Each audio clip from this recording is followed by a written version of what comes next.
todos y bienvenidos a Danstein. En la clase de hoy veremos todo lo que tiene que ver con rectas paralelas cruzadas por una secante y veremos los ángulos que se forman en el interior de ellas. En esta clase veremos líneas paralelas cortadas por una secante y los ángulos que se forman, diferencias de ángulos y relación de ellos y las diferentes líneas formadas. Cálculo de ángulos en diferentes líneas. Comencemos. Líneas secante y paralelas. Entonces tenemos lo siguiente. Tengo dos rectas paralelas y una línea secante que las corta. Al ocurrir esto, se forman ángulos dentro de ellas. Entonces vamos a mirar A, B, C, D. De igual forma en la parte de abajo. E, F, G y H. Cada uno de estos ángulos, miremos, A y B son un ángulo llano. Un ángulo llano mide 180 grados. ¿Qué quiere decir esto? Que la suma de A más B da 180. De igual forma, C más D. Ahora miremos la parte baja. E más F da 180 y G más H también da 180. También podemos mirar lo siguiente, que A con C, a pesar de que está de forma opuesta, también debe sumar 180.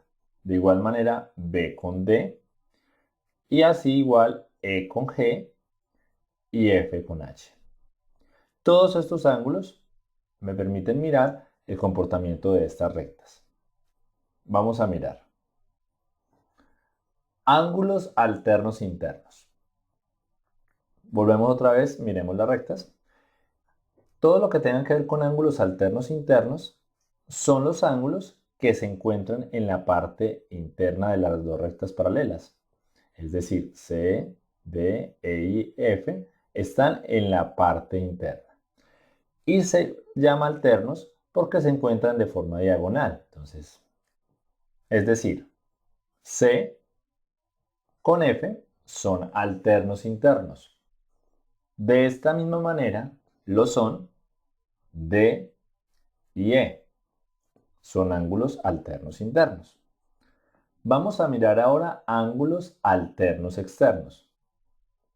Pero antes de ello, relacionemos lo siguiente. CE y DF ya sabemos que son ángulos alternos internos. ¿Qué quiere decir esto? Que el ángulo de C es igual al ángulo F.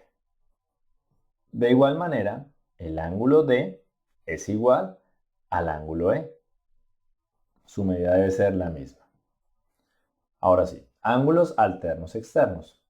Lo mismo, pero ahora nos concentramos en la parte externa, AB y GH. Entonces serían A con H porque se encuentran de forma cruzada y lo mismo serían B y G.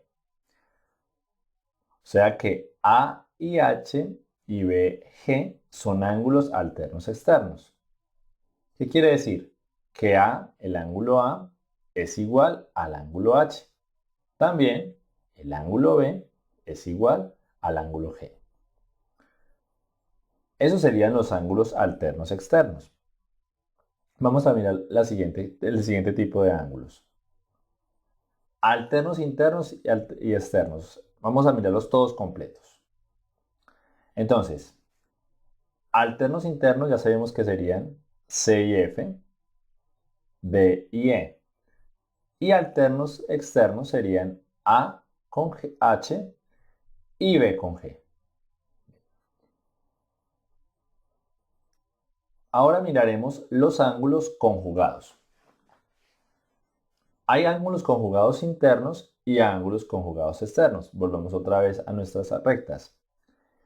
C y E son conjugados porque se encuentran dentro de la misma línea y lo mismo D y F. Entonces, C y E son conjugados internos. De igual manera, D con F.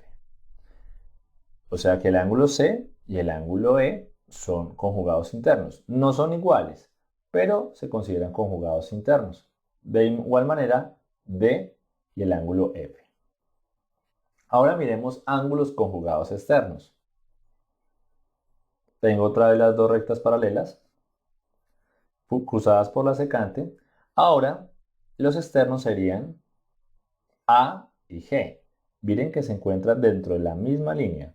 No están diagonal, como los alternos internos o alternos externos. Entonces, B con H también sería un conjugado externo. Entonces, el ángulo A y el ángulo G, conjugados externos, y el ángulo B y ángulo H. No son iguales. Aclaremos eso. Ahora, vamos a mirar los ángulos correspondientes. Bueno, cuando hablo de ángulos correspondientes, se habla de una relación entre un ángulo externo con uno interno y viceversa, uno interno con otro externo. Entonces, ángulos correspondientes serían A con E, está combinando un ángulo externo con uno interno, B y F, otra vez uno externo con uno interno. También serían C con G, ahora es un interno con un externo. Y por último tenemos AD y AH, uno interno con otro externo. Todos estos ángulos son ángulos correspondientes. Por último, vamos a analizar el cálculo de ángulos para rectas de este tipo. Miremos. Vuelvo a tener las dos rectas paralelas con su secante. Y ahora vamos a analizar todos los ángulos que forman.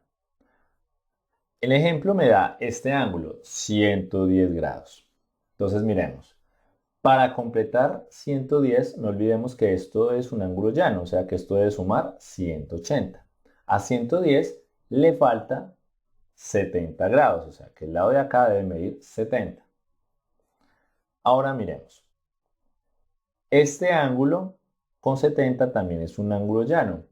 Por tal razón, si acá llevo 70, me faltarían 110 para completar el ángulo llano.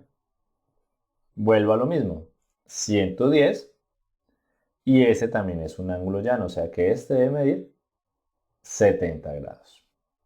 Ahora, vamos a analizar cómo calculamos estos ángulos de acá. Para ello hacemos lo siguiente. Aplicamos los conceptos.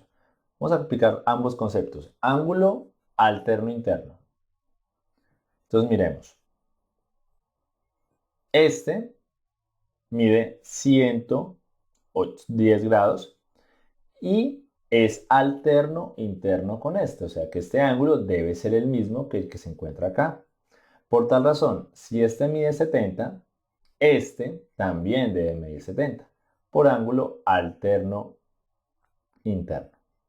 Ahora miremoslo con otro concepto. Miremoslo con ángulos correspondientes. Tengo este ángulo interno que mide 70 y es correspondiente al externo. Interno con externo, ¿qué quiere decir? Que 70 equivale al mismo ángulo de acá, o sea que este también debería medir 70. Ahora miremos este de acá. Este mide 110. Es correspondiente con el que se encuentra acá, o sea que también debe medir 110. De esta manera se determinan los ángulos de dos rectas paralelas cruzadas por una secante. Con esto concluimos la clase.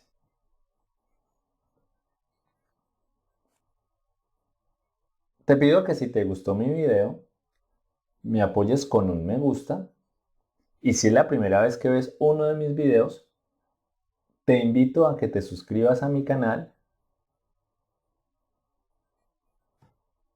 como lo puedes ver en este enlace que está acá, así lo puedes hacer. Y de igual manera, lo compartas dentro de tus redes sociales para que otras personas se beneficien con todas estas clases. Si quieres seguirme, también lo puedes hacer dentro de mis redes sociales, Facebook e Instagram. Los enlaces los encuentran en la parte baja del video. Te agradezco mucho tu atención y espera pronto un nuevo video.